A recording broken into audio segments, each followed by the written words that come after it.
não ter saída.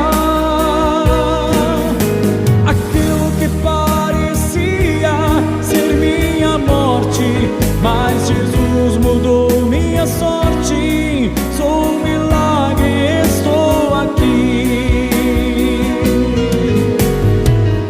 Usa-me, sou teu milagre. Usa-me, eu quero te servir. Usa-me.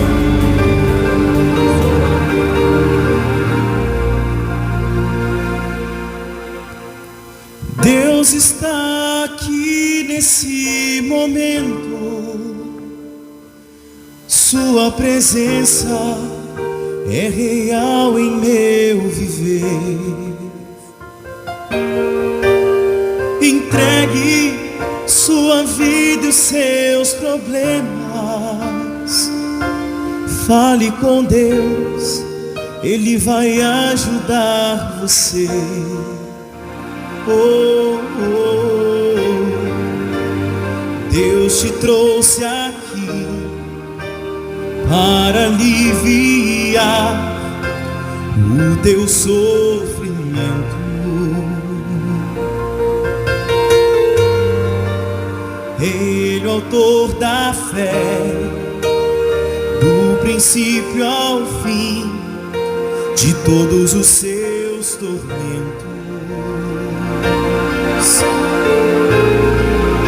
E ainda se vier noites traiçoeiras, e se a cruz pesada for, Cristo estará contigo.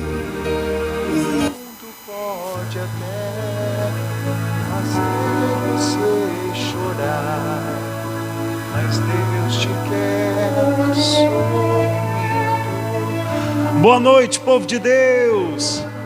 A paz do Senhor Jesus. Dê uma linda salva de palmas ao único que é digno de toda a glória pelos séculos dos séculos, o nosso Rei Jesus. Irmãos, o Evangelho de Mateus foi escrito pelo apóstolo Levi, pelo apóstolo Mateus, para nos preparar para o reino dos céus. Pastor, o que é o reino dos céus, que só é falado no Evangelho de Mateus e não é mais falado em nenhum outro lugar da Bíblia? O reino dos céus, entenda, o cabeça da igreja, o nosso noivo, o nosso Salvador, ele está onde? Nos céus, está no Santo dos Santos, assentado à destra de Deus. É aonde o Senhor Jesus está. Amém? Ou seja, vai chegar um momento que o Senhor Jesus, ele vai o quê? Voltar. Ele virá sobre as nuvens. Ele disse diversas vezes: venho sem demora. Ou seja, reino dos céus é quando o Senhor Jesus, que está nos céus, ele descer para reinar aqui na terra. Eu sei, muitas pessoas nunca ouviram falar disso, e por isso eu vou pedir a você, se assente um pouquinho. Abra sua Bíblia em Apocalipse, capítulo 11, versículo 15. Apocalipse, capítulo 11, versículo 15. Apocalipse, capítulo 11, versículo 15. Muito boa noite, a paz do Senhor Jesus, a senhora, o Senhor que está cultuando conosco em casa, para se alimentar da sã doutrina, para ser formada, vencedora para o reino dos céus. Apocalipse, capítulo 11, versículo 15. Quem encontrou, diga glória a Deus. Amém. Olha só o que a palavra de Deus nos revela quando o sétimo anjo toca a trombeta. Irmãos, olha aqui para mim. Dê atenção a essa mensagem. Essa mensagem não vem de um camarada de 29 anos. Quem sou eu para falar algo que vai acontecer no futuro, que a Bíblia Sagrada já não tenha falado? Eu não estou aqui para pregoar palavras do meu coração, estou aqui para expor as Escrituras. Quem aqui crê na Bíblia?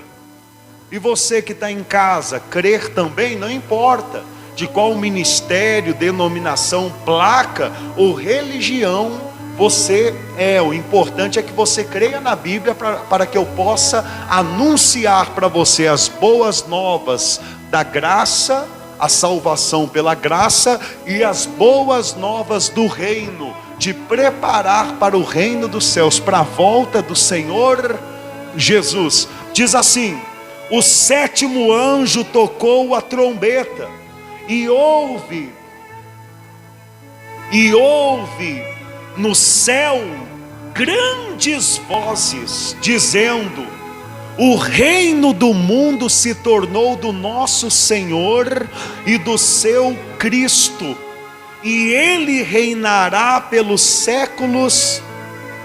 Eu não sei você, mas a primeira vez estudando Apocalipse que eu li esse texto, eu disse assim, apareceu na minha Bíblia. Apareceu. Que mensagem clara para falar que o reino dos homens, o reino do mundo, se tornará do nosso Senhor, vai se tornar dele.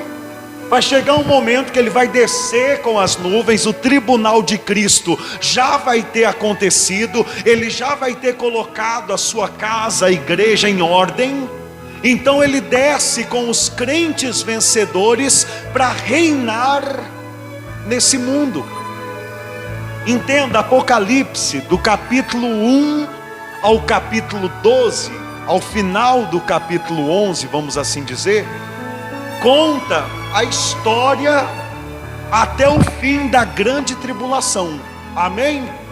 Do capítulo 12 até o capítulo 22 vai contar pormenores do que acontece na grande tribulação. Então aqui não está saindo o áudio em casa, graças a Deus. Aqui no capítulo 11, no versículo 15, nós vemos no finalzinho da grande tribulação, quando a sétima trombeta é o quê? Tocada. Olha o que acontece. O reino do mundo se tornou de nosso Senhor e do seu Cristo, e Ele reinará pelos séculos. Eu posso afirmar para você que nessa terra Cristo vai reinar 1000 anos. Quanto tempo?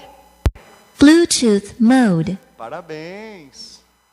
Coloca aí, deixa o fundo. Isso, aí depois você levanta. Vai reinar quanto tempo? Eu posso afirmar para você que quando Cristo ele descer nessa terra aqui, nessa terra, pisa aí, nessa daqui, ele vai reinar 1000 anos. Mas aqui fala pelos séculos dos séculos. O reino dele dura eternamente. Mas vai chegar um momento que nós vamos entrar na Nova Jerusalém e Deus vai destruir essa terra para construir novo céu e nova terra. Abra sua Bíblia em Apocalipse, capítulo 20, versículo 6. Olha como o reinado dura 1000 anos. Ali em Apocalipse, capítulo 11, no versículo 15, nós vimos que o reino do mundo, ou seja, dessa terra, se tornou do nosso Senhor e do nosso Cristo. E aqui em Apocalipse capítulo 20, versículo 6, diz assim: bem-aventurado e santo é aquele que tem parte em qual ressurreição? Porque haverá duas. A primeira é a ressurreição dos crentes salvos, quando Jesus ele está preparado para descer e reinar nessa terra.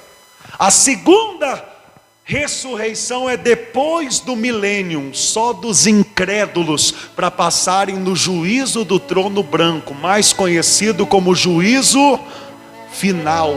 Amém? Quem ressuscita na primeira ressurreição, diz que é bem-aventurado e santo. Pode baixar um pouquinho o fundo, por favor. É aquele que tem parte na primeira ressurreição. Sobre esses, a segunda morte não tem o quê? Não tem autoridade. Pelo contrário, serão sacerdotes de Deus e de Cristo, e reinarão com ele o quê? Os 1000 anos. Tem título na sua Bíblia? A sua Bíblia que tem título, qual o título depois desse versículo? Entenda, quando o milênio começa, o anticristo e o falso profeta é lançado no lago de fogo. Satanás ainda não, Satanás é preso, porque Deus irá usar ele de uma última vez, de uma última forma ainda. Ele é preso durante todo o reinado de Cristo, 1000 anos de justiça, 1000 anos de restauração nessa terra. Tudo que o ser humano vem destruindo e as calamidades sobrenaturais que acontecerão durante a grande tribulação, nesses 1000 anos, será restaurado. Amém? O reino messiânico, o reino milenar de Cristo vai restaurar essa terra. Só que quando acabar os 1000 anos, as nações, que eu falava outra hora para os irmãos, que haverá nações, as nações que habitarem nessa terra vão passar por uma grande provação. Satanás vai ser solto e vai tentar colocar, como hoje o mundo está contra Cristo, o mundo está contra a Bíblia, o mundo está contra a palavra de Deus. No final do milênio, após o milênio, quando Satanás ser solto, ele vai tentar colocar as nações que estão sendo lideradas por Cristo contra ele, e ele vai conseguir. Então vai acontecer a guerra de Gog e Magog, porém essa guerra não vai ser Cristo que vai batalhar, como batalhou contra o anticristo e os seus exércitos. Não vai ser os crentes vencedores, não. Essa guerra, quem vai batalhar vai ser o próprio Deus, porque vai ser o momento que Deus vai destruir essas nações rebeldes que se deixaram ser incitadas por Satanás, e destruir também essa terra, segundo que a carta de 2 Pedro capítulo 3 nos revela, que essa terra está entesourada para o fogo. Então esta terra será destruída. Por isso que vai dizer no versículo 11, qual o título do versículo 11? O juízo de Deus, ó. Vi um grande trono branco e aquele que nele se assenta. Ou seja, vi Deus assentado no seu trono, vi Cristo assentado no seu trono para julgar. De cuja presença fugiram a terra. Ou seja, aqui a terra e o céu que a gente conhece já não existe mais. Capítulo 21, versículo 1. Olha o que o apóstolo João, nas visões de Apocalipse, revelações, ele disse: vi novo céu e nova terra, pois o primeiro céu e a primeira terra, o quê? Passaram, e o mar já não existe mais. Que revelação, né?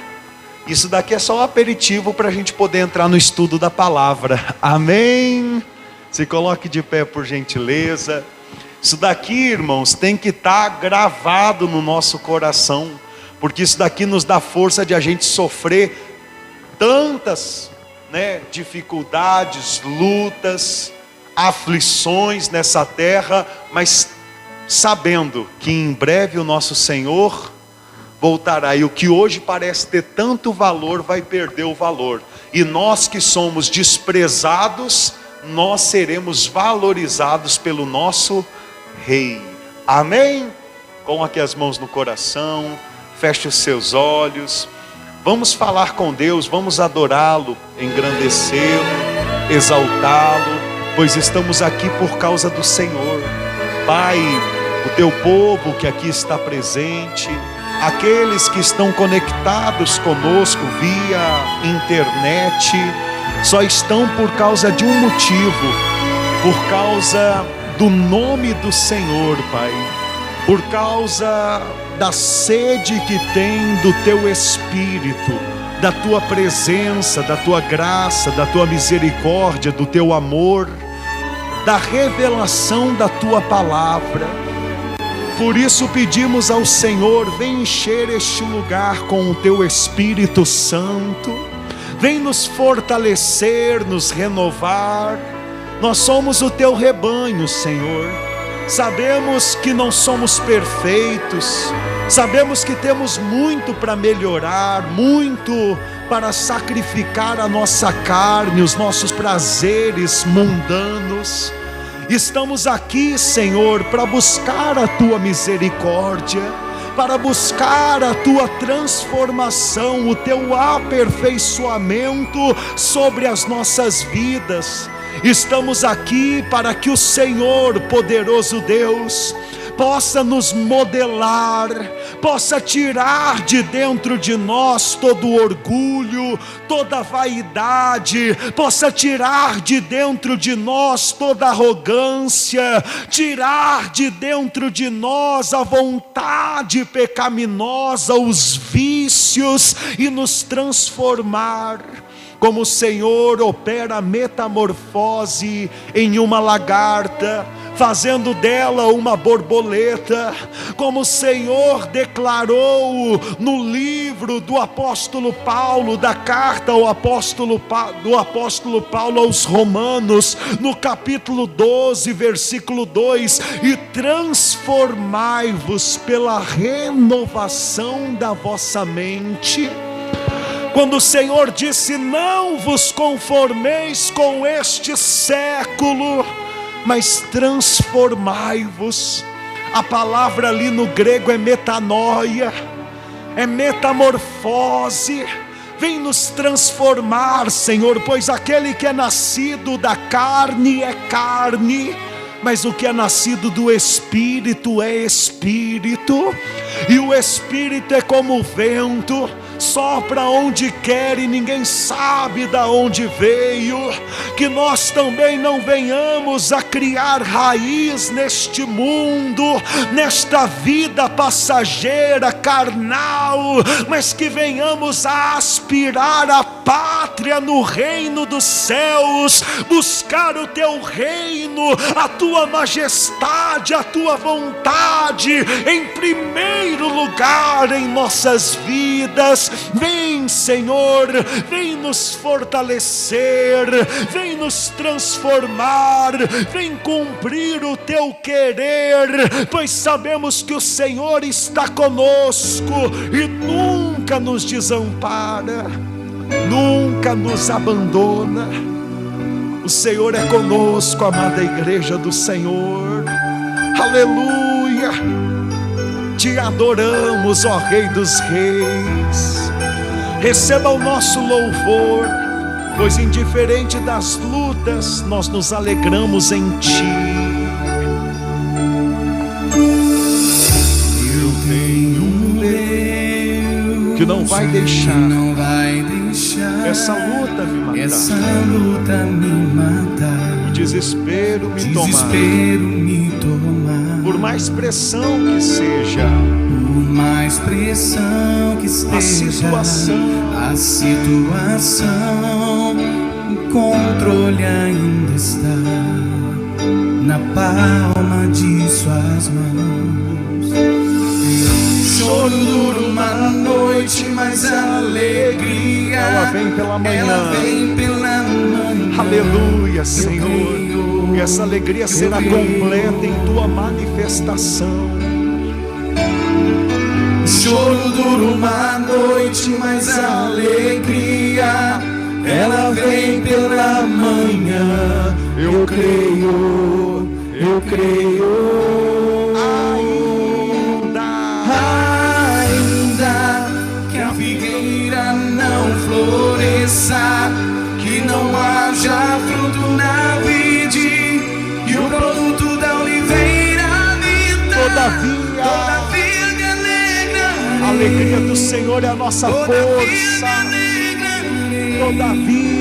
Todavia me alegrarei. Nos alegramos do Senhor, ó Rei Jesus. Todavia me alegrarei. Todavia me alegrarei.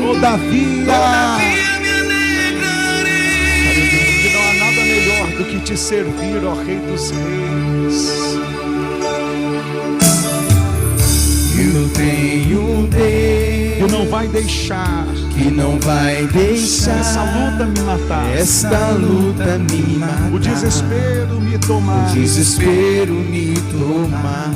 por mais pressão que seja, Por mais pressão que seja a situação, o controle ainda está na palma de suas na mãos. palma de suas mãos. O choro dura uma noite, O choro dura uma noite, mas a alegria ela vem pela manhã. Eu creio, eu creio. o choro dura uma noite, O choro dura uma noite, mas a alegria ela vem pela manhã. Eu creio, eu creio.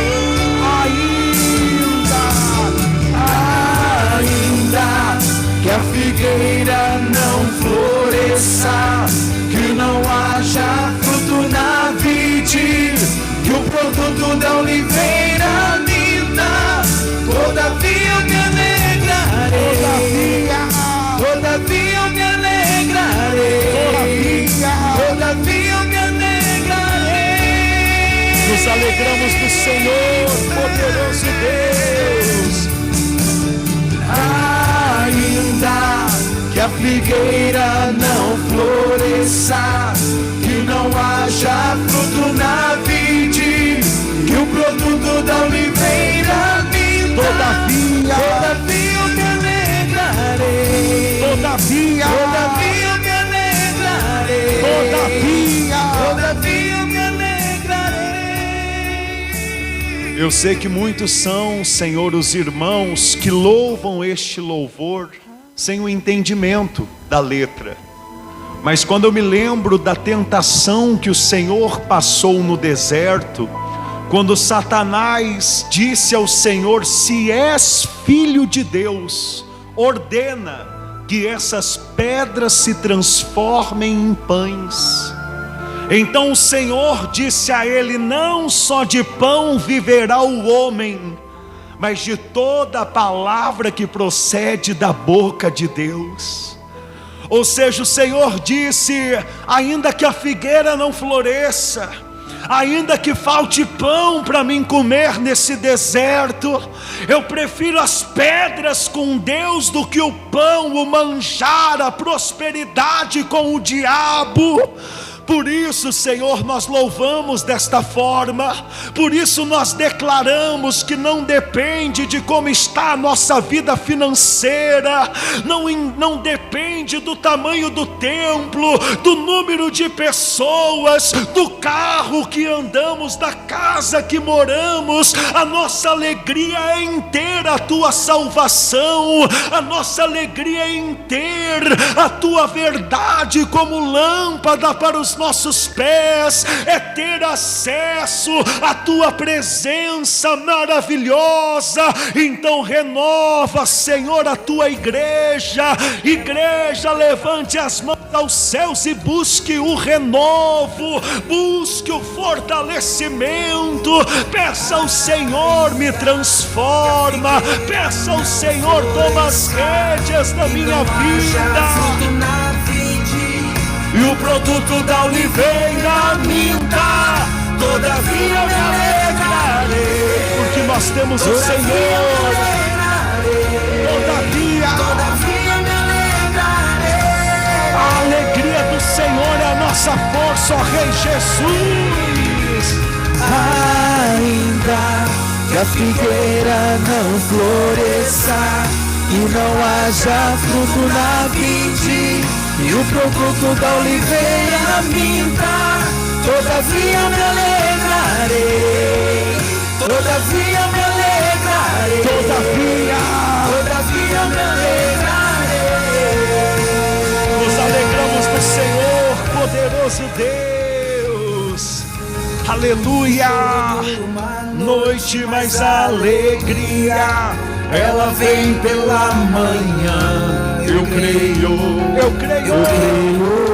Aleluia. choro dura uma noite, mas a alegria, ela vem pela manhã. Eu creio. Com toda a sua fé ainda. Que a figueira não floresça, que não haja fruto na Que o produto da oliveira minta. Todavia eu me alegrarei. Todavia eu me alegrarei. Todavia eu me alegrarei. Todavia me alegrarei. Nos alegramos no Senhor. O Senhor é a nossa paz, a nossa fortaleza. Ainda que a figueira não floresça, que não haja fruto na vide, que o produto da oliveira minta, todavia me alegrarei. Todavia eu me alegrarei, Senhor. Todavia me alegrarei. Diga, eu me alegro em Ti, ó Rei Jesus. Diga, o Senhor é a razão da minha vida. Diga, eu me rendo em Tuas mãos. Diga, eu entrego os meus projetos, a minha família, para que seja feita a Tua vontade, ó Rei dos Reis. Senhor, toma as nossas vidas em Tuas mãos hoje e sempre. Guia os nossos passos, Pai. Sabemos que os sinais seguem aqueles que creem. E Senhor, eu creio que estes que aqui estão, não estão pagando para ver. Não, Senhor, eles não estão querendo ver para crer, não. Aqueles que estão conosco, estão porque creem nas coisas que se esperam. Creem, Senhor, naquilo que não se vê, mas tem certeza que irá acontecer. Pois é a revelação do Teu Espírito e da Tua palavra que não falha, que não cai por terra, que não volta vazia. Diga, poderoso Pai Celestial, obrigado por essa oportunidade de Te adorar, Te buscar e Te receber. Eu busco o Teu reino, a Tua direção, o Teu caminho para a minha vida. Receba tudo de mim em Tuas mãos, para que seja feita a Tua vontade. Amém. E graças a Deus. Dê uma linda salva de palmas ao Senhor Jesus. Glórias ao Teu santo nome, poderoso Deus. Pode se sentar, abençoado, por gentileza. Abra sua Bíblia no Evangelho de Mateus, no capítulo 24. Evangelho de Mateus, capítulo 24, versículo 1. Evangelho de Mateus, capítulo 24, versículo 1.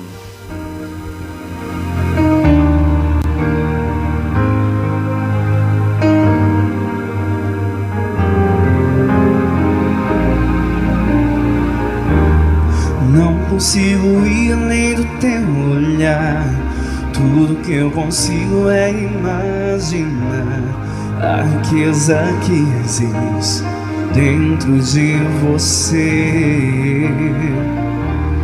O ouro eu consigo só admirar, mas te olhando eu posso a Deus adorar.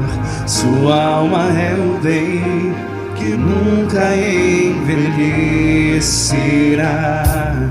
O pecado não consegue esconder a marca de Jesus que existe em vocês. O que você fez ou deixou de fazer não mudou o início. Deus escolheu você.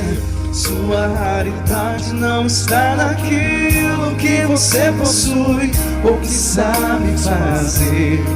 Isso é o mistério de Deus com você. Você é o espelho que reflete a imagem do Senhor. Não chore se o mundo ainda não notou. Já é o bastante Deus reconhecer o seu valor. Você é precioso, mais raro que o ouro puro de Ofir. Se você desistiu, Deus não vai desistir. Ele está aqui pra te levantar. Se o mundo te fizer cair. Incline o seu rosto, feche os seus olhos. Pai, fala o nosso coração por intermédio da tua palavra. Ilumina, Senhor, a nossa mente, o nosso coração, pois lâmpada para os nossos pés é a palavra do Senhor. Que possamos enxergar o teu caminho, o novo e vivo caminho, para que possamos chegar até a tua presença, poderoso Deus, por intermédio do teu Filho amado, que é esse novo e vivo caminho. Que o teu Filho, que é a verdade, que ele possa habitar dentro de nós, para que possamos vencer toda mentira, todo engano, toda heresia, em nome do Senhor Jesus. Queremos viver na simplicidade do teu Evangelho. Quem também deseja viver na simplicidade do Evangelho de Cristo, diga assim seja. E graças a Deus. Amém, amados irmãos? Bom, a pregação começa agora, e a pregação você sabe que é um estudo, sim ou não?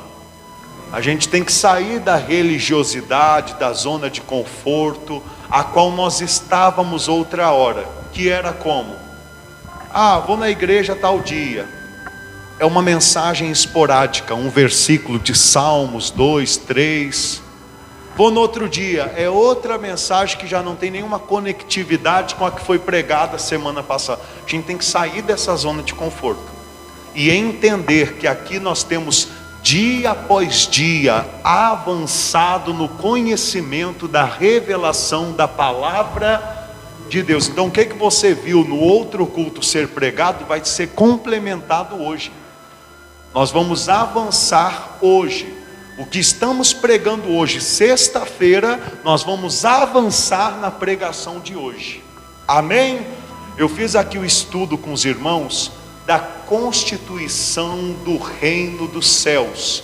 Como que Cristo deseja que o povo do reino viva a vida. Talvez alguém diga, pastor, eu já ouvi o senhor falar isso milhares de vezes, mas aí eu te pergunto, você já leu milhares de vezes o capítulo 5, 6 e 7? Não, pastor, eu li uma, duas, então eu vou continuar falando, porque é muito importante que você conheça o que está no Evangelho de Mateus, no capítulo 5, 6 e 7. Por quê? Porque vai ser aquela mensagem que o Espírito Santo dentro de você vai falar no teu coração para guiar os teus passos no caminho certo. Para que o velho homem, aquele homem mentiroso, lascívio, beberrão, maldizente, avarento, aquele homem mau, a velha criatura, morra. E você possa se revestir da nova criatura. Quem está entendendo?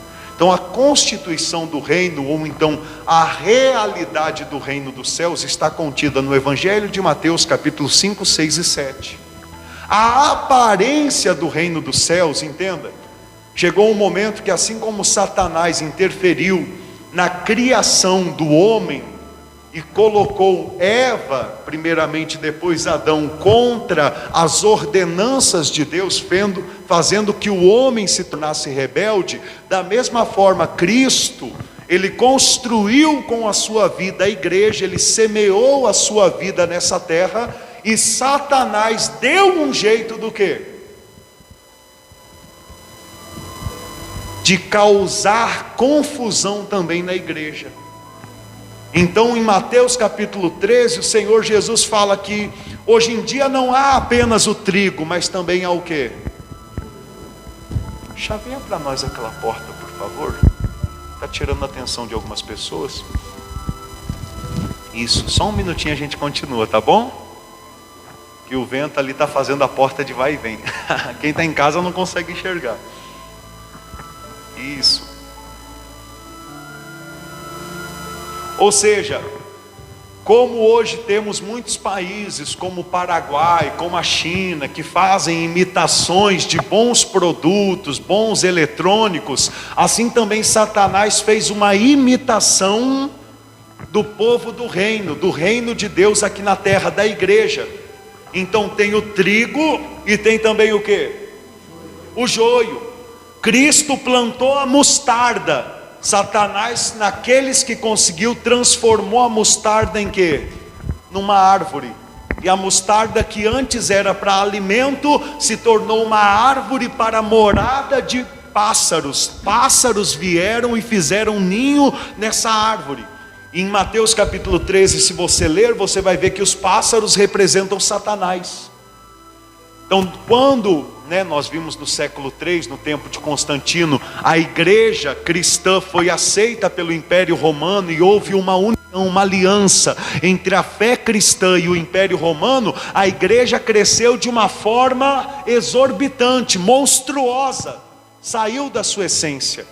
Constantino criou um argumento falando: quem ir na igreja cristã e se batizar vai receber moedas de prata, vai receber 2 vestes de linho finíssimo, vai receber o favor imperial. E assim todo mundo, por interesse, começou a se tornar cristão, fazer parte da cristandade, do cristianismo. E aí foi onde a fé cristã foi enlatada, né? Como assim foi enlatada? Se tornou algo industrializado. Saiu do natural. O que é melhor, o natural ou o industrializado? O que você acha que faz melhor para a saúde? O suco da laranja ou o refrigerante? O ovo de galinha, da galinha que põe lá na sua casa ou que você compra no mercado? Assim também, enquanto a igreja do Senhor Jesus era feita só de pessoas que criam nele, a essência era uma. Mas quando o Império Romano encheu de incrédulos, de pessoas interesseiras, então deixou de ser uma mostarda e se tornou uma árvore para demônios influenciarem homens maus para governarem sobre a denominação, sobre a religião chamada cristianismo. Quem está entendendo? E mais para frente, em Mateus capítulo 13, fala do fermento, a qual uma mulher tomou e colocou na farinha. E nós fizemos o estudo dessa parábola e vimos que o fermento na Bíblia são coisas ruins. É hipocrisia, é avareza, é maldade, é malícia. Nós vimos em Levítico capítulo 2 que na oferta de manjares feita de farinha não pode se acrescentar fermento. O Senhor disse que não pode. Mas esta mulher, que representa a religiosidade, ela foi e acrescentou fermento e assim a pura, verdadeira farinha, o trigo, a palavra de Deus foi o quê? Fermentada. E por isso hoje dentro de igrejas como católica, neopentecostais ou então pentecostais, você vê tanto fermento, tantas coisas que eles fazem que Cristo nunca ensinou, que o Senhor Jesus não ensinou, mas os homens acrescentaram e têm feito e tem virado lei no meio cristão. Acorda, igreja. Então no capítulo 13 a gente viu a aparência do reino dos céus. No capítulo 24 e 25 nós vamos ver como será a manifestação do reino dos céus, os 3 aspectos do reino dos céus aqui no Evangelho de Mateus, que é a realidade. Quem é a realidade do reino dos céus? A verdadeira igreja que teme a Jesus, que busca em primeiro lugar o reino dos céus e as suas obras justas e a sua justiça. Qual que é a aparência do reino dos céus? É a religiosidade que hoje você encontra em meio aos católicos e também aos evangélicos, que só vão na igreja, muitos evangélicos, por causa do interesse. E muitos católicos por causa de uma religiosidade. Ou seja, meu pai era católico, então eu vou ser católico também. Mas se você perguntar isso daqui de Bíblia, não conhece nada. Uma vez eu perguntei para um católico: e o que você aprende lá lá na igreja: o que você crê na Bíblia? O que você tem aprendido do seu padre? A gente acredita em tudo que ele fala. Foi a resposta diante do Espírito Santo, pela minha salvação. Ou seja, se você perguntasse qualquer texto, não conhece. A pessoa está o quê? Domada. Entenda, nós não somos homens sapiens, nós somos homens sapiens, ou seja, nós pensamos duas ou mais vezes. Não é porque alguém te diz que pau é pedra, que você vai acreditar que pau é pedra. Aonde é que está escrito que pau é pedra? Na Bíblia. Então me mostra o capítulo, me mostra o versículo. Deixa eu estudar aqui a história, da onde veio esse livro, se ele é um livro cânon ou se ele é um livro apócrifo. Quem está entendendo? Se o homem quiser, consegue, ainda mais hoje em dia que nós temos tanto, mas tanto material de estudos para a gente estudar. Amém? Então, no capítulo 24, o Senhor Jesus, ele responde 3 perguntas dos discípulos. No capítulo 24, no versículo 3, diz assim: no Monte das Oliveiras, achava-se Jesus assentado, quando se aproximaram dele os discípulos, em particular, e lhe pediram: dize-nos, quando sucederão estas coisas? E que sinal haverá da tua vinda e da consumação do século? Ou seja, nesse versículo eles fazem 3 perguntas, ou seja, uma pergunta com 3 sessões. Primeiro eles perguntam, repita comigo por favor: quando acontecerão estas coisas? A gente vai ver quais coisas que eles estão perguntando quando ia acontecer. Segundo, qual será, diga, qual será o sinal da tua vinda? Terceiro, quando será o fim do mundo?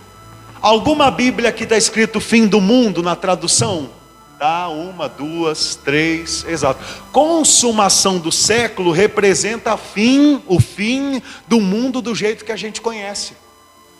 Por quê? Porque vai parar, vai terminar o governo do homem e vai começar o que eu te mostrei no início do culto: o governo de Cristo, de Deus e do seu Cristo. Amém? Agora vamos passo a passo. Primeira pergunta foi o quê? Quando sucederão estas? Sabe o que estava acontecendo nesse dia? O Senhor Jesus foi ao templo. Pergunta, pastor, qual templo? Eu ia fazer uma piada, mas não vou não. Pergunta, pastor, qual templo? Não foi no daqui da esquina não, tá, pessoal? Foi no templo de Salomão, lá em Israel. Quem está entendendo? No tempo dele, o templo de Israel ainda estava o quê? Construído, edificado. Paredes revestidas de ouro. O irmão pegou as pedras revestidas de ouro. Até mesmo estava sendo, restituído, vamos assim dizer.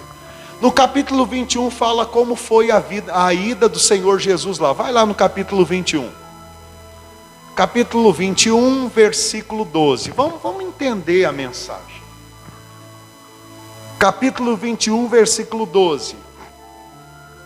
Tendo Jesus entrado aonde? No templo. Esse templo é o templo de mas não é essa imitação, aqui em São Paulo, que tem aqui em São Paulo, São Paulo é para cá, para onde que é São Paulo? É São Paulo, que fica aqui no Brasil.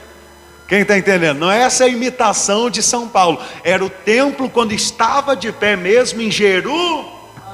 Então, tendo o Senhor Jesus entrado no templo, expulsou todos os que ali vendiam.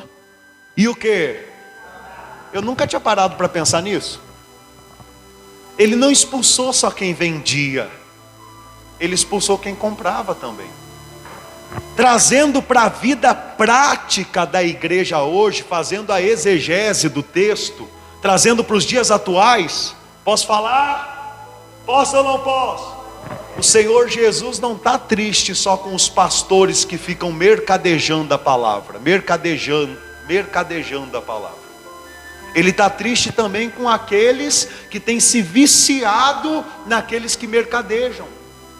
Ele expulsou do templo os que vendiam. Uma coisa é o falso profeta lá querer te vender alguma coisa em forma de bênção na tua vida. A outra coisa é você querer comprar. Uma coisa é o falso profeta pegar lá, tá vendo esse decibelímetro?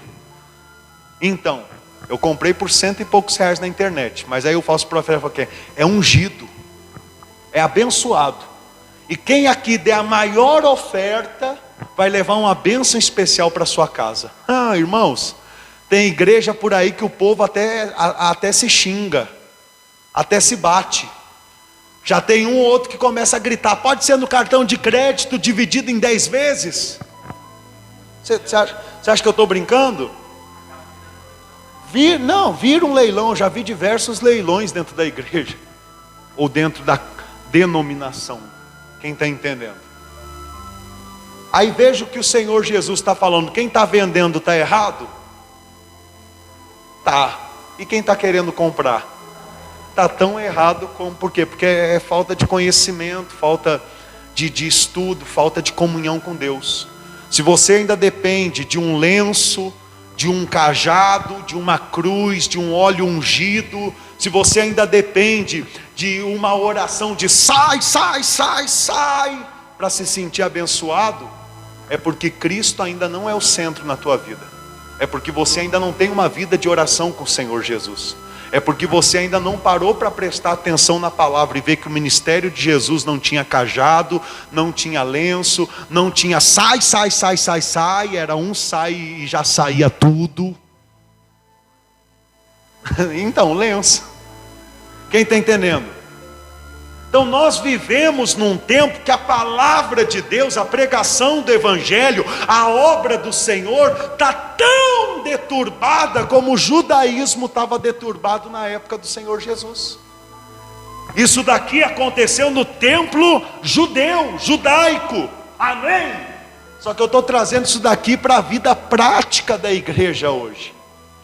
Isso daqui eu falei de mercadejar, né, da igreja evangélica. Agora eu posso falar também da igreja católica, que usa mercadejar imagens e algumas outras coisas, como num tempo atrás tinha aquilo lá que a gente estudou, como é que é o nome? Indulgências, vendia o perdão para as pessoas. Se você pagar tanto, você vai ter tantos meses de perdão. Se você pagar mais, vai ser anos de perdão dos teus pecados. Ou seja, os judeus, os fariseus cometeram um erro no judaísmo, padres, papas cometeram erros no catolicismo, e hoje apóstolos, bispos, pastores, missionários têm cometido erro no meio evangélico. Só que entenda, errado está quem vende e errado está quem? Por quê? Porque quem compra também é o viciado da fé. É mais ou menos assim, vamos lançar um propósito para prosperar, aí 100 pessoas participam. Uma semana depois aparece 2 dizendo, uma porta de emprego abriu. Outra dizendo, consegui vender minha casa, comprar uma melhor. As outras 98 ficaram, chupando o dedo. Mas só em ver as 2 que contaram a bênção, as outras já ficam o quê? Quem sabe na próxima. E aí dentro da casa de oração se torna uma lotérica. Vamos fazer uma lotomania, uma mega sena, uma fezinha, um jogo no bicho, vá que pegue na cabeça.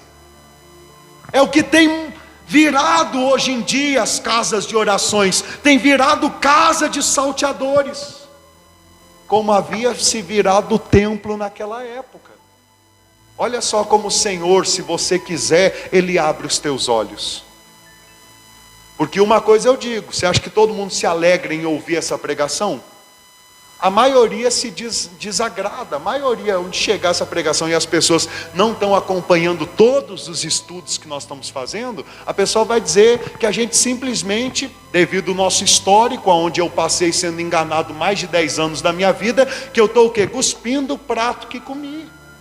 Mas irmãos, eu não estou cuspindo, eu estou quebrando mesmo. Que nem o apóstolo Paulo fez com o judaísmo, eu faço com o neopentecostalismo que tem hoje em dia. Onde fica ensinando tanto fermento e nem formação teológica ou então estudo da palavra não existe. Se você sabe orar bem, se você sabe levantar dizimistas, plantar envelopes e fazer campanhas, você é um ótimo pastor, assume lá a tal cidade. Porque a preocupação é qual o recurso que você vai trazer e não quantas almas você vai conquistar. A pergunta é, quanto deu de oferta, não é quantas almas você batizou. E se tem algum pastor aqui que me conhecia no passado assistindo, você sabe que é assim, não tem como debater isso. Só que isso não é só hoje em dia nesses ministérios, que são impérios, que são casa de salteadores. Isso já acontecia no judaísmo. Por quê? Porque aonde tem carne humana, tem avareza. O Senhor Jesus, quando entrou no templo, expulsou todos os que ali vendiam e compravam. Também derribou as mesas dos cambistas e as cadeiras dos que vendiam pombas.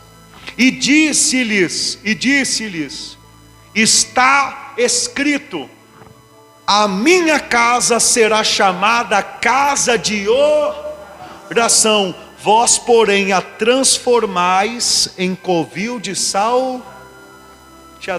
É incrível, sabe como que porque eu já conheci essa mensagem 5 anos atrás, 7, 8. Sabe como que eu interpretava? Meu Deus, a cegueira espiritual é algo terrível. Sabe como que eu interpretava? Eu interpretava o seguinte: se você é pedreiro, você não pode falar sobre serviço aqui dentro da igreja. Fala lá fora. Não faça a casa do Senhor casa de... Se você vende Avon, vai na casa dos irmãos para vender Avon. Não vai mostrar a revistinha dentro da igreja. Se você vende queijo ou qualquer outra coisa, vai vender lá na outra esquina, não aqui na porta da casa de oração. Fazer a casa do Senhor, casa de comércio, aos nossos olhos antigamente era isso. E no fundo já tinha aquela preocupação, né? Se você vender queijo lá na porta, como é que os irmãos vão ofertar? Vão gastar tudo com queijo aí. E aí como é que eu bato as metas? Triste, mas é a realidade. Eu estou aqui falando abertamente.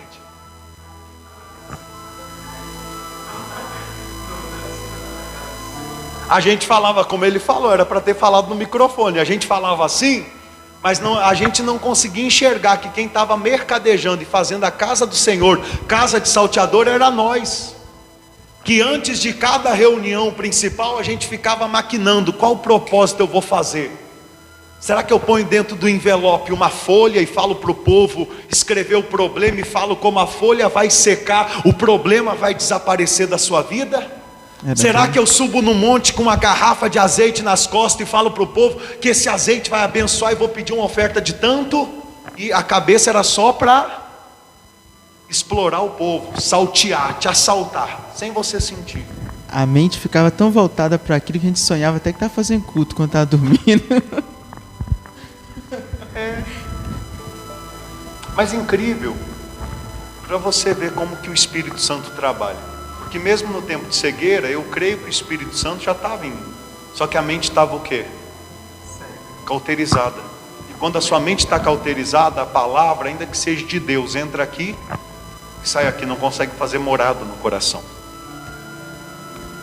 Eu me lembro de uns sonhos, ele tocou em sonhos. Eu tive esse sonho diversas vezes, o mesmo sonho, só em lugares diferentes. Sabe o que eu sonhava?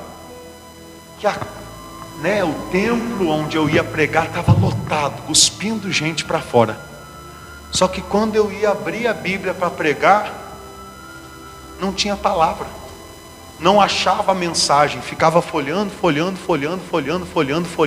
e não encontrava a mensagem. Eu não entendia na época, hoje eu entendo. É porque, indiferente das igrejas que eu passei todas, aonde eu fiquei mais de 10 anos, sempre lotarem de pessoas, infelizmente sempre estavam vazias de palavra. Hoje eu sei disso. Antigamente eu não entendia por que eu sou, e acordava oprimido. Oi? É porque se torna só o que é supérfluo, que todo mundo já sabe, que não traz mudança. A verdadeira palavra, ela vai te colocar contra a parede. Entenda, se você ouve uma palavra que massageia o teu ego, não veio do Espírito Santo, veio da carne. Agora, se você ouve uma mensagem que ela trabalha dentro de você, ela te põe contra a parede, ela fala para você que você tem que mudar, que você tem que melhorar, pode saber, essa palavra está vindo do Espírito Santo. Quem entende isso? Então aqui você viu o que Jesus fez. Primeiro purificou o templo, tirando os cambistas, os salteadores. Qual o título que tem na próxima mensagem? Jesus efetua curas. Aí como é que eu vou conseguir juntar que para você ser curado você vai ter que pagar? Se a Bíblia fala que primeiro ele mandou embora todo mundo que estava preocupado com dinheiro, para depois curar de graça. Bom, mas aí tem que conhecer Bíblia. Quem está entendendo? Primeiro ele mandou quem mercadejava embora, para depois começar de graça curar e abençoar o povo. E quem é que foi curado ali? Quem talvez não tinha nem dinheiro para comprar, por isso que não estava comprando. Aí esses receberam de graça. Entenda, igreja, presta atenção nisso. O Senhor nos revelou duas coisas muito importantes para você entender: que o Senhor Jesus opera milagres e continua operando. Primeiro, os sinais seguem os que creem. Você crê? Ainda não aconteceu? Fique em paz, está te seguindo. No tempo de Deus vai acontecer. Segundo, Deus se torna galardoador daqueles que o buscam. Você está aqui buscando a quem? E Deus já está derramando galardão, recompensa, bênção sobre a tua vida. Glória a Deus. E isso daqui não vem de mim ou do meu coração. Isso daqui é a palavra. A mesma coisa você que está em casa e está abrindo mão do seu tempo para estar se alimentando da palavra. Claro, se há alguém em casa que liga lá na live, escreve um comentário e depois nem olha mais, vai resolver outras coisas, aí o galardão não chega, não vem reclamar comigo, que eu não estou te prometendo nada. É Deus quem vê a intenção do coração. Quem entende? Ou seja, tudo que você fizer, faça para quem? Faça para Deus. Volta lá então, deu para entender o que acontecia naquele dia, né? Jesus entrou no templo, virou as mesas, fez um azarrougue, um chicote, bateu nos cambistas, mandou embora do templo quem vendia e quem comprava, e depois ele saiu do templo. Agora vai no versículo 1 do capítulo 24. Tendo Jesus o quê? Saído do templo, ia se retirando. Quando se aproximaram dele os seus discípulos para lhe mostrar as construções do templo. Ou seja, olha o que estava acontecendo. Jesus Cristo, o templo está ali, ó, um exemplo, o templo está ali, amém? Jesus Cristo saiu do templo sem olhar para o templo. Daqui a pouquinho, está dormindo meu ajudante. Vou de novo, ó. O templo estava ali, aí estavam os discípulos do Senhor Jesus um pouco para trás. Jesus estava indo embora, olha o que aconteceu. Os discípulos chamaram o Senhor Jesus e disseram: não, Senhor, peraí, o Senhor está vendo a beleza do templo. Eles estavam encantados com o templo. Eles não estavam entendendo que ali estava se cumprindo o que está profetizado em Ezequiel capítulo 10, versículo 18, que nós vimos sexta-feira. O profeta Ezequiel viu a glória de Deus saindo do templo. E a glória de Deus, na visão dele, tipificava Jesus Cristo. O Senhor Jesus Cristo é a glória de Deus. Se você tem o Senhor Jesus, você tem a glória de Deus. Se você não tem o Senhor Jesus, não importa qual seja a placa ou religião ou tempo de igreja, você não tem a glória de Deus. Quando Jesus saiu do templo, aquilo dali era a profecia se cumprindo, a glória de Deus deixando, mas a glória material ainda estava no templo. Qual que era a glória material do templo? O ouro, o embelezamento, o luxo, a riqueza material que aquele templo possuía. Tanto que os discípulos, eu não sei se você sabe, mas eles eram todos judeus. Eles eram judeus, eles tinham sido criados no judaísmo. Então na cabeça deles, Deus habitava numa casa. Qual casa era essa? Mas olha Jesus, Deus saindo do templo.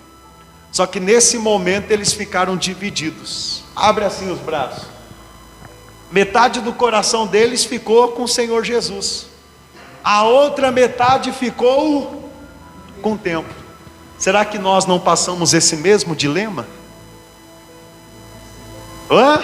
Eu passei. O quê? Quando eu saí de onde eu estava lá. Será que muitos hoje não estão conosco, seguindo os passos do Senhor Jesus, mas ainda estão tentando voltar a atenção do Senhor Jesus para o templo? Nossa, isso daqui é tão real, tem acontecido no nosso meio. Claro que a gente não está aqui para expor ninguém, mas acontece. Às vezes a gente vai abrir a Bíblia de alguém para ajudar a achar um texto, e lá está cheio ainda de heresia, toalhinhas, e isso, e aquilo, e aquele outro. Já às vezes outros irmãos, quando a gente vai conversar, sempre sai nome de Valdemiro, sempre sai nome de Mundial, ou de outro ministério. Sempre, toda vez. Por quê? Porque a beleza do templo, aonde muitos anos ficamos, nos encantou, nos deixou encantado. A pergunta é: a gente está disposto, agora que o Senhor se revelou com o caminho da verdade, a abrir mão da velha vida para seguir os passos de Jesus e unicamente do Senhor Jesus? Essa é a pergunta. Quando os discípulos, pega aí no meu braço, dizendo, olha, aponta o templo, aponta, ó. Quando os discípulos disseram assim, olha só as construções do templo, ele porém lhes disse, não vedes tudo isto?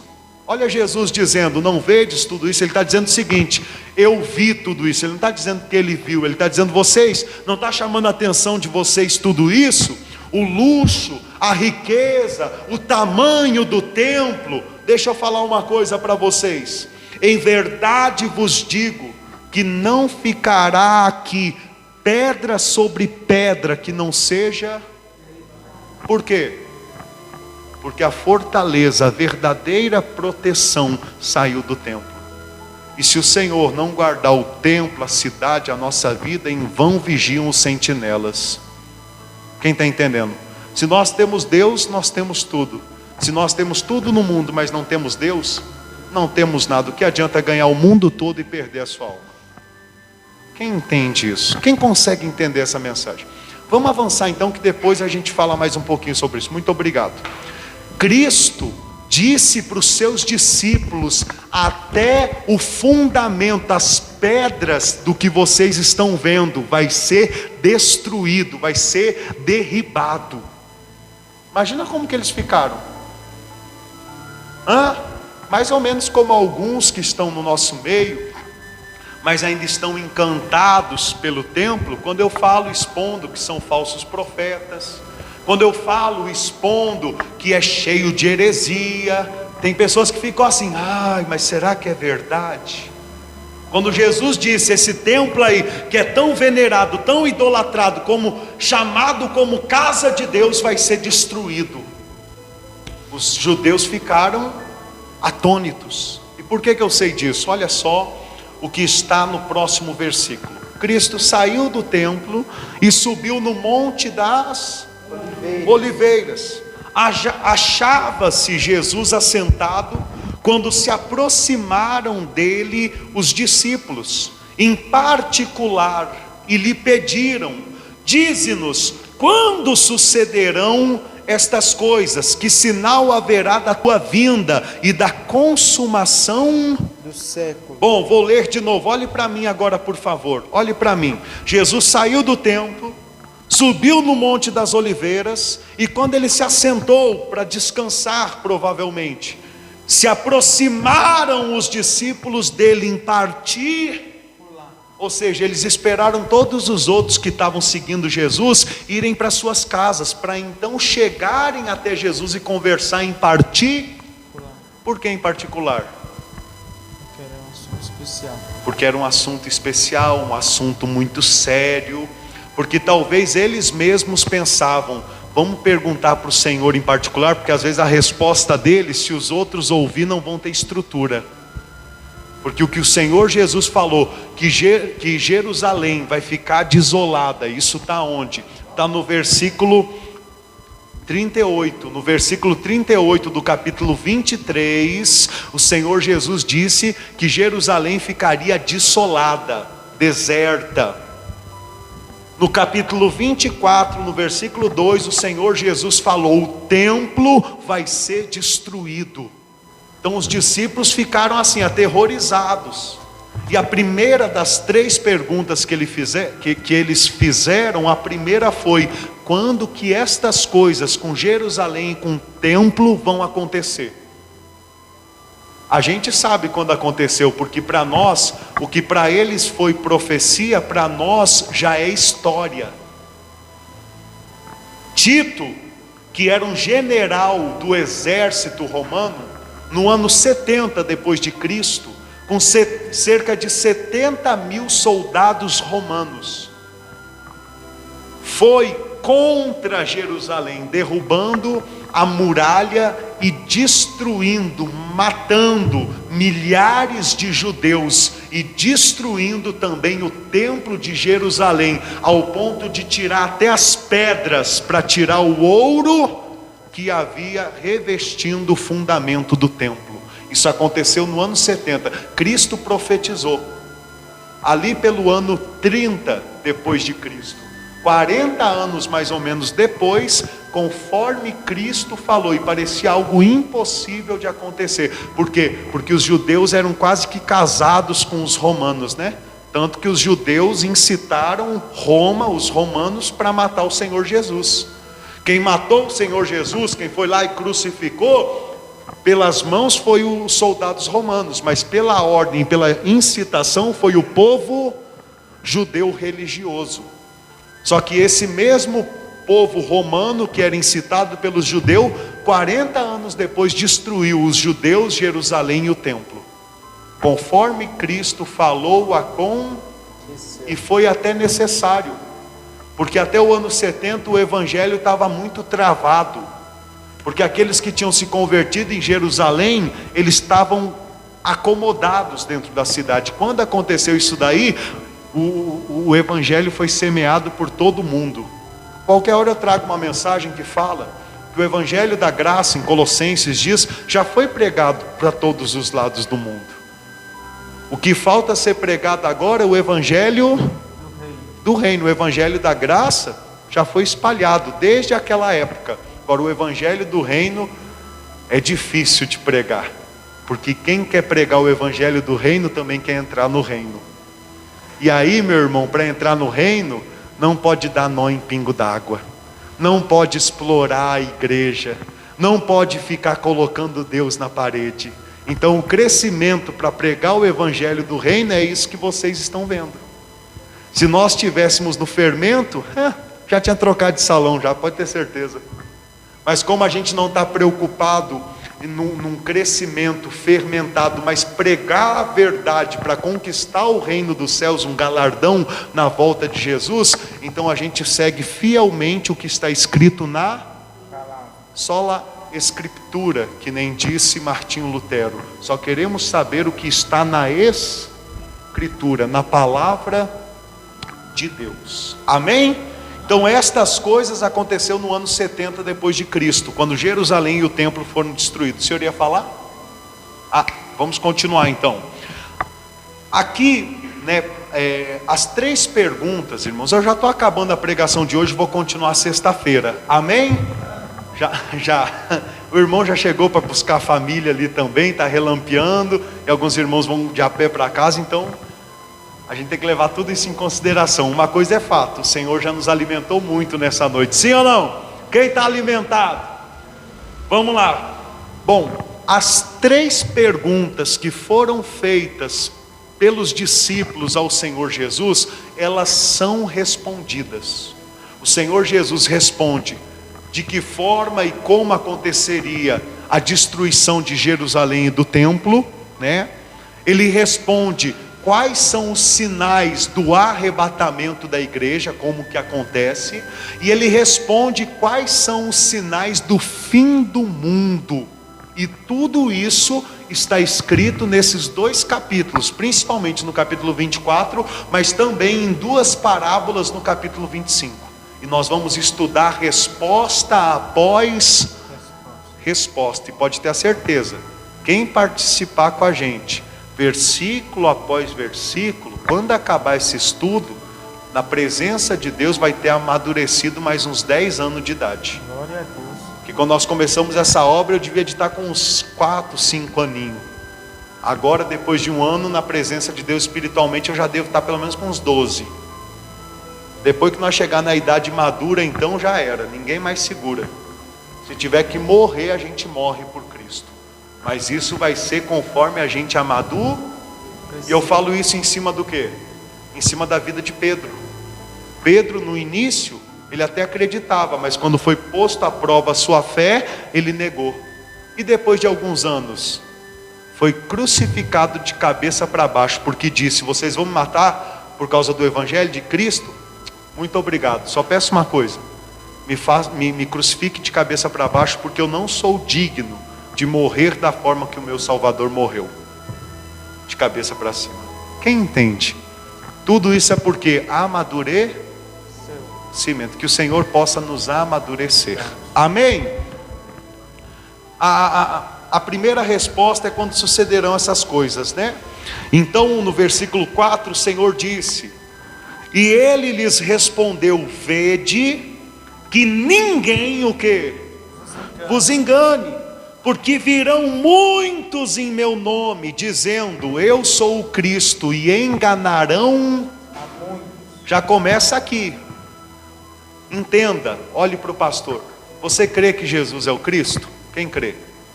Isso é obra do Espírito Santo na tua vida. Por quê? Porque até hoje, se você em Israel falar com um judeu em Israel, ele vai chamar você de louco, porque em Israel os judeus, a grande maioria não acredita que o Senhor Jesus é o Cristo. Por isso, desde a ascensão, a ressurreição de Cristo, muitos cristos têm aparecido por lá, mas todos têm falhado, e não só por lá, pelo mundo todo. Inclusive aqui no Brasil tem um que se diz a reencarnação de Cristo. Qual o nome dele? Henri Cristo. Quem já viu aquela piada? Que camarada lá é uma piada, e uma piada de mau gosto ainda, uma piada mal contada. Você já viu? Quem viu? E ele diz ser Jesus, ou seja, quando eu vejo ele falando que é o Senhor Jesus, eu só vejo ainda mais a palavra do Senhor Jesus se cumprindo. Porque primeiro ele disse: muitos virão em meu nome. Segundo, ele disse: e muitos dirão que são o Cristo. Então cuidado. Primeiro ele fala: vede que ninguém vos engane. Irmãos, por falta de conhecimento de Bíblia, a gente foi enganado. Por falta de conhecimento de Bíblia, muitos aqui em Santa Bárbara, no Brasil e no mundo, estão sendo enganados. Cristo disse: seja prudente, seja humilde como uma ovelha e prudente como uma serpente. Você acha que alguém consegue pegar uma serpente desprevenida? E ele disse que nós devemos ser prudentes como uma serpente. Cuidado para ninguém te enganar. Irmãos, o que eu prego para você, você tem que ler sua Bíblia e ver se está nela. Você tem que ver o contexto, um capítulo, 2, 3 antes, 1, 2, 3 depois, e ver se o que eu estou falando está relacionado ao que está na Bíblia. Se não, é heresia, é mentira. Você vai se deixar ser enganado até quando? Quem está entendendo?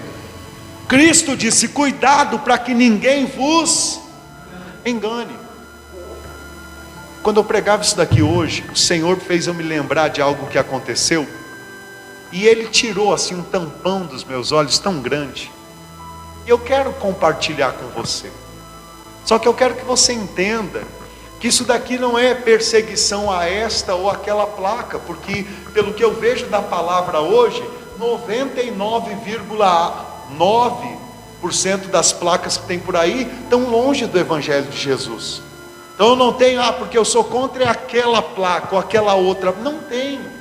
Mas se for para mim falar de experiências que eu vivenciei, eu vou falar das experiências que de fato eu vivenciei. Eu não vou ficar contando historinha da boca dos outros, ou inventando para convencer você alguma coisa. Essa experiência que eu vivenciei, você também pode ter vivenciado quando ela aconteceu. Por quê? Porque há um tempo atrás, Deus permitiu acontecer algo para abrir os nossos olhos. Para pensar, São Maurício, vê se você ouviu isso daí. Um magnata pregador, se levantou contra outro magnata pregador, e começou a expor os milhões, as riquezas do outro pregador. Quem vivenciou isso aqui no Brasil? Bom, 3, 4 pessoas. Pronto. Aí o que o magnata pregador menor ele fez? Visto que muitas ovelhas estavam saindo do rebanho porque a escama estava caindo, estavam vendo que na verdade aquele pregador era um falso profeta por querer amontoar tesouros aqui na terra, ele fez o seguinte: abraçou um leproso e determinou a cura do quê? Do leproso. E o leproso foi o quê? Curado. E aí esse magnata menor pregador começou a pregar o que está no Evangelho de João, a cura do cego em Betesda, em Betsaida. Esse cego, ele foi curado e os fariseus foram interrogar ele. Quem conhece essa mensagem? Os fariseus perguntaram: quem foi que te curou? E o cego falou o quê? Foi Jesus Cristo, Jesus de Nazaré. Então os fariseus disseram: dá glória a Deus, porque esse homem é pecador. E o cego respondeu o quê? Se é pecador eu não sei, eu sei que eu era cego e agora eu estou vendo. E sabemos, o cego ainda pregou para os fariseus, porque ele ficava na porta pedindo esmola, então ele ouvia as pregações. Ele ainda disse: sabemos que Deus não responde a pecadores. Meu irmão do céu, com a cura daquele leproso, com esse argumento, o camarada começou a sambar no altar, dizendo: tá vendo? Estão dizendo por aí que eu sou isso, aquilo, aquele outro, mas Deus não atende a pecadores. Você viu lá a cura do leproso?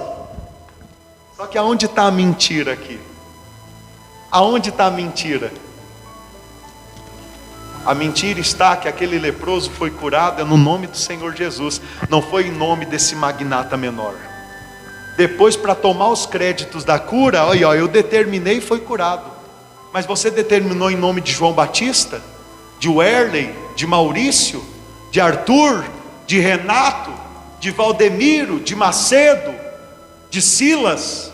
Você determinou no nome de quem?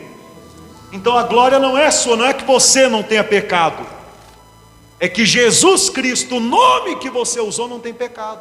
Para de tocar na glória de Deus para tentar limpar o seu nome que está sujo por causa das suas atitudes.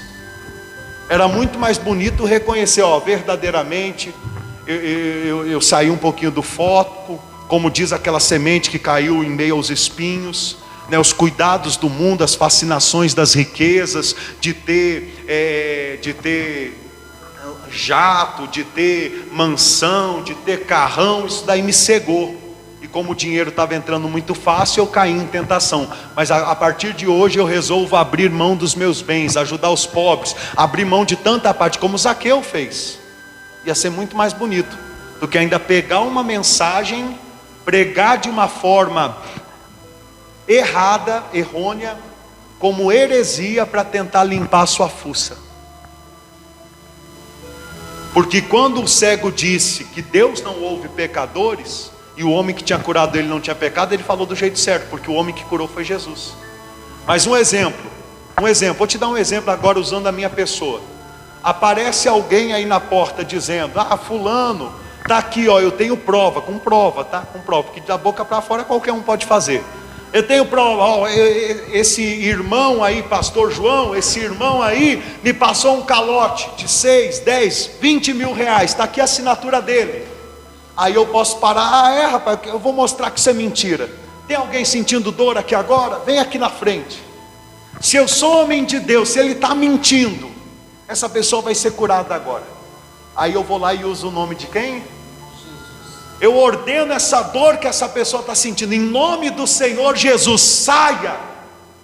Aí a pessoa é curada na hora. O povo que não conhece a palavra pode dizer, aquele rapaz está mentindo, porque o pastor falou que se é homem de Deus, a pessoa ia ser curada. Só que se a pessoa foi curada, não foi no nome do pastor, foi no nome de quem?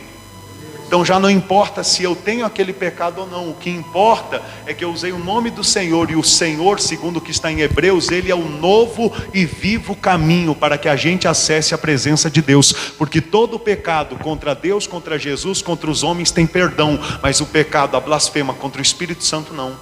Os crentes não entendem isso. Pensa que porque espelha um demônio, ora e uma cura acontece, a pessoa é santa, um santo milagreiro.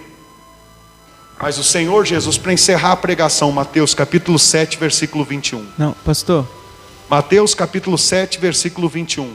Primeira epístola de João, capítulo 1, versículo 8 diz: se dissermos que não temos pecado nenhum, a nós mesmos nos enganamos, e a verdade não está em nós.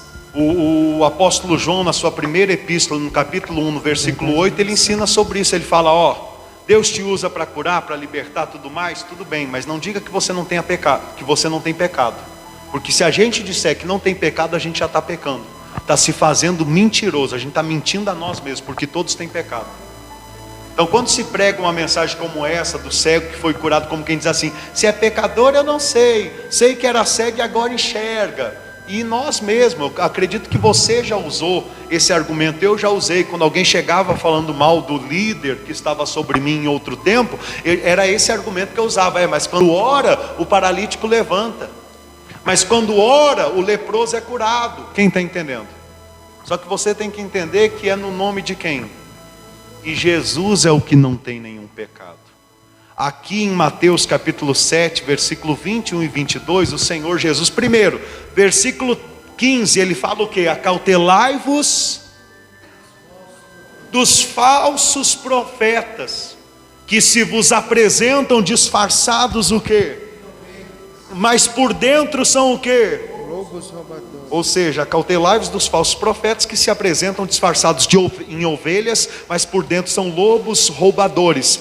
Versículo 21, nem todo o que me diz Senhor, Senhor entrará no reino dos céus, mas aquele que faz a vontade de meu Pai, que está onde? Nos céus. Muitos, não vai ser poucos não, vai ser muitos naquele dia hão de dizer-me, Senhor, Senhor, porventura não temos nós profetizado em teu nome? E em teu nome não expelimos demônios, e em teu nome não fizemos muitos milagres? Então lhes direi explicitamente, nunca vos aprovei. Apartai-vos de mim os que praticais a iniquidade. Talvez você diga, pastor, na minha Bíblia está nunca vos conheci.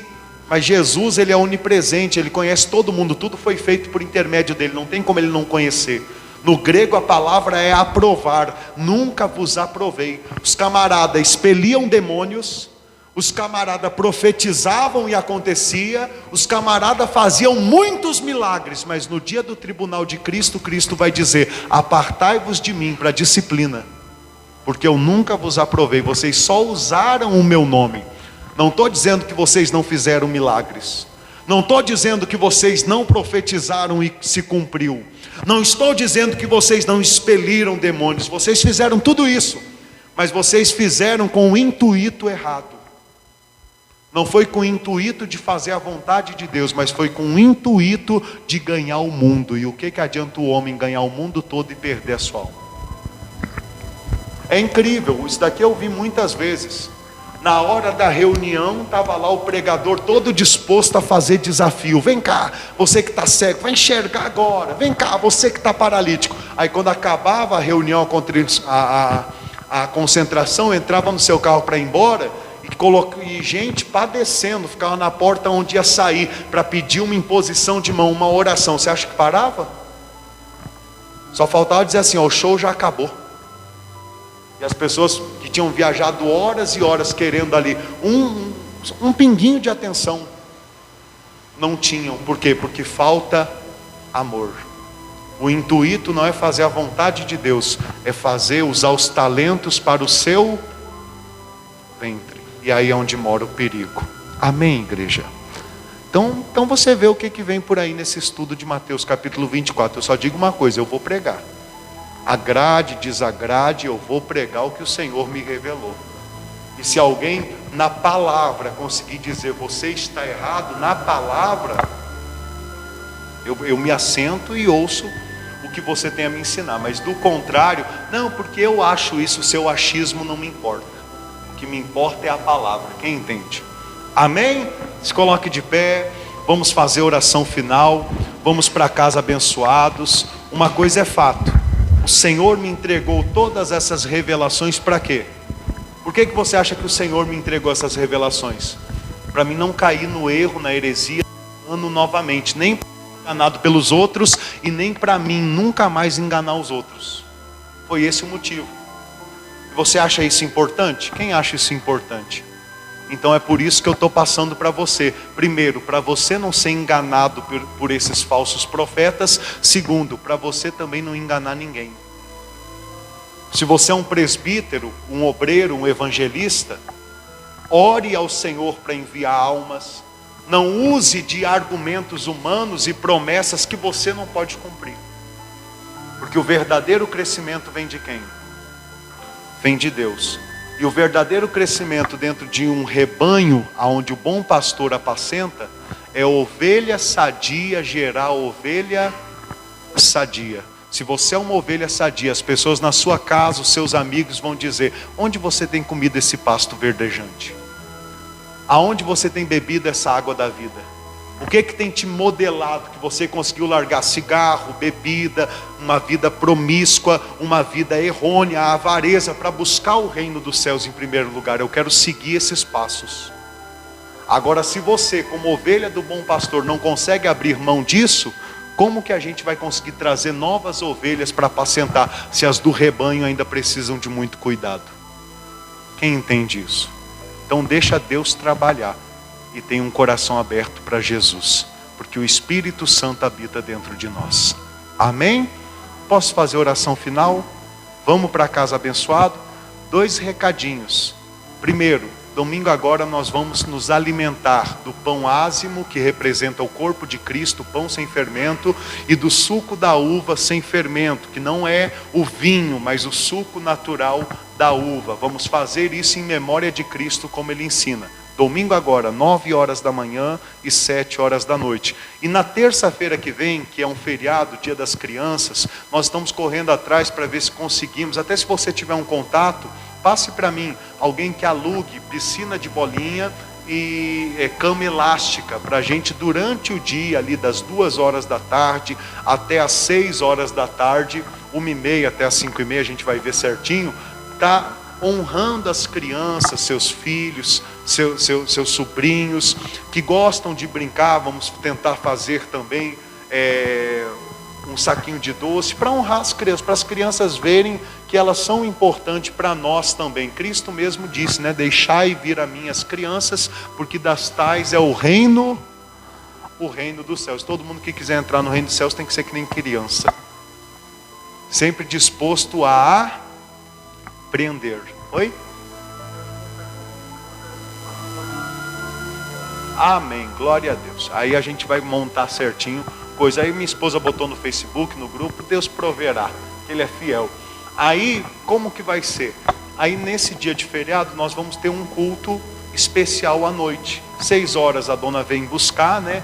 A piscina de bolinha, o pula-pula, a gente varre a igreja, coloca as cadeiras, e 7h30 a gente continua da onde parar nessa sexta-feira o estudo da manifestação do reino. Domingo o estudo é do livro de Apocalipse. Amém?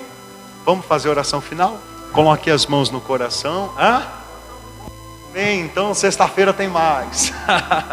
Amanhã estaremos em Belo Horizonte, ali na Rua Canoas, 856, pregando a constituição do reino, que está no Evangelho de Mateus, no capítulo 5, 6 e 7. Você que está em Belo Horizonte, esteja conosco a partir das 7h30 da noite. Amém, irmãos?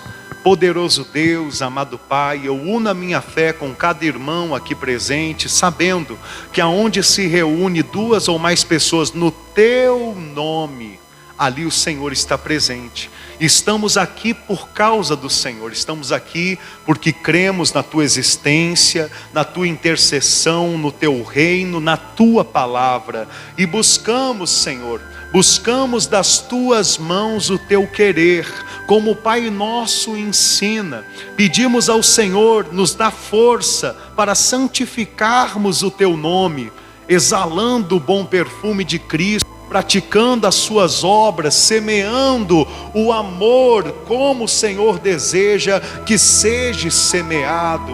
Da mesma forma como no Pai Nosso está escrito, nós pedimos ao Senhor o pão nosso de cada dia. Dai-nos hoje, Pai, que o Teu povo tenha providência da parte do Senhor, e que aqueles que são generosos, não por interesse, não por medo, mas por alegria para com a Tua obra, que eles tenham em sua vida a prosperidade, como diz em 2 Coríntios, no capítulo 9, que aonde está a generosidade, também está a abundância. Que o Senhor, Pai, possa estar nos apacentando e nos guiando até a vida eterna. Senhor, não nos deixe cair em tentação, mas livrai-nos de todo mal, pois quando não caímos em tentação, o mundo nos odeia e tenta causar, prejudicar a nossa vida. Então que o Senhor nos proteja,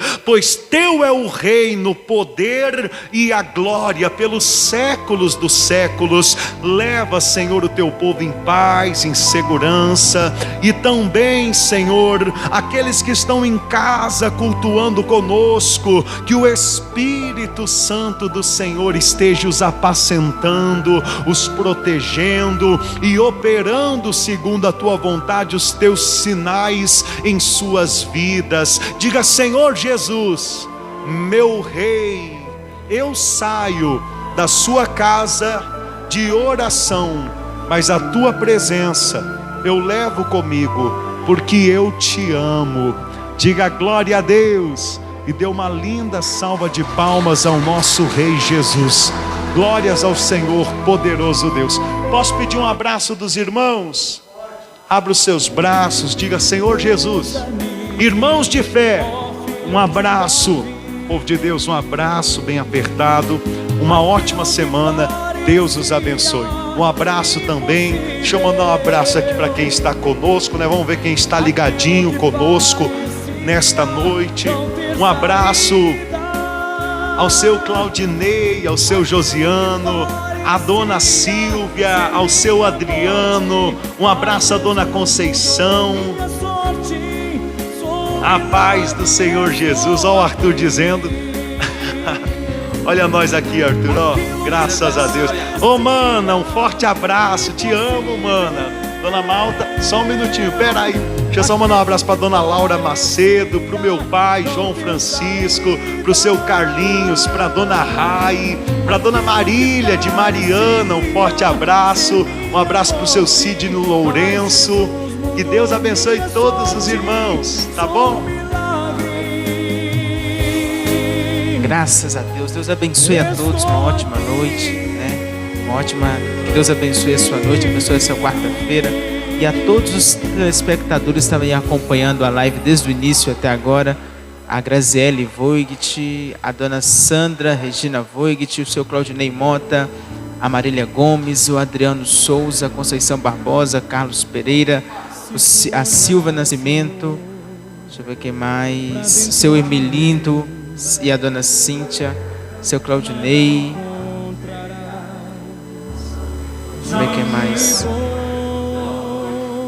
João Francisco Freitas, a dona Laura Macedo, lá de Araruama, no Rio de Janeiro. Deixa eu ver quem mais. Seu Genilson Silva. Arena.